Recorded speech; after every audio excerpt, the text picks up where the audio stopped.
For example, when one of his partners, Edward T. Bedford, lost $1 million for the firm by a bad buy in South America, John D. might have criticized. But he knew Bedford had done his best, and the incident was closed. So Rockefeller found something to praise.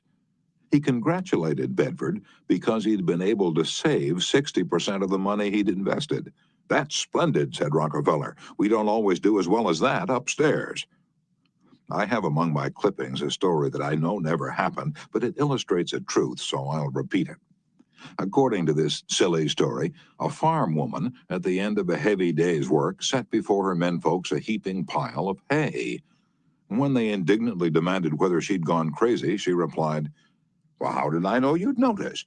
I've been cooking for you men for the last 20 years, and in all that time, I ain't heard no word to let me know you wasn't just eating hay." And when a study was made a few years ago on runaway wives, what do you think was discovered to be the main reason wives ran away? It was lack of appreciation. And I bet that a similar study made of runaway husbands would come out the same way. We often take our spouses so much for granted that we never let them know we appreciate them. A member of one of our classes told of a request made by his wife. She and a group of other women in her church were involved in a self-improvement program. She asked her husband to help her by listing 6 things he believed she could do to become a better wife. He reported to the class, "I was surprised by such a request. Frankly, it would have been easy for me to list 6 things I would like to change about her. My heavens, she could have listed 1,000 things you'd like to change about me. But I didn't. I said to her, 'Let me think about it and give you an answer in the morning.' The next morning, I got up very early and called the florist and had them send 6 red roses to my wife with a note saying, 'I can't think of 6 things I would like to change about you. I love you the way you are.' When I arrived at home that evening, who do you think greeted me at the door? That's right, my wife. She was almost in tears. Needless to say, I was extremely glad I had not criticized her as she'd requested. The following Sunday at church, after she reported the results of her assignment, several women with whom she'd been studying came up to me and said, 'That was the most considerate thing I've ever heard.' It was then that I realized the power of appreciation." Florence Ziegfeld, the most spectacular producer who ever dazzled Broadway, gained his reputation by his subtle ability to glorify the American girl. Time after time, he took drab little creatures that no one ever looked at twice and transformed them on the stage into glamorous visions of mystery and seduction. And knowing the value of appreciation and confidence, he made women feel beautiful by the sheer power of his gallantry and consideration. He was practical. He raised the salary of chorus girls from $30 a week to as high as $175. And he was also chivalrous. On opening night at the Follies, he sent telegrams to the stars in the cast, and he deluged every chorus girl in the show with American Beauty roses. I once succumbed to the fad of fasting and went for 6 days and nights without eating. It wasn't difficult. I was less hungry at the end of the 6th day than I was at the end of the 2nd. Yet I know, as you know, people who would think they'd committed a crime if they let their families or employees go for 6 days without food, but they will let them go for 6 days and 6 weeks and sometimes 60 years without giving them the hearty appreciation that they crave almost as much as they crave food.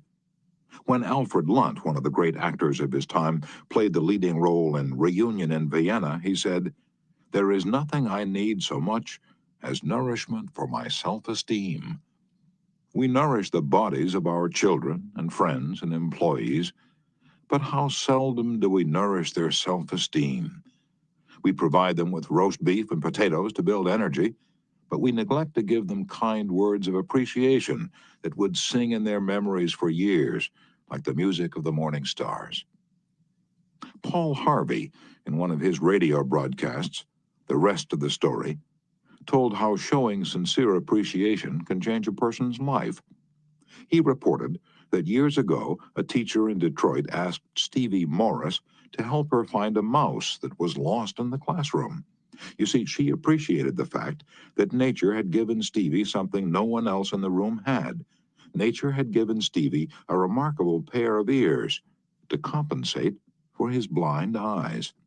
But this was really the first time Stevie had been shown appreciation for those talented ears. Now, years later, he says that this act of appreciation was the beginning of a new life. You see, from that time on, he developed his gift of hearing and went on to become, under the stage name of Stevie Wonder, one of the great pop singers and songwriters of the 70s.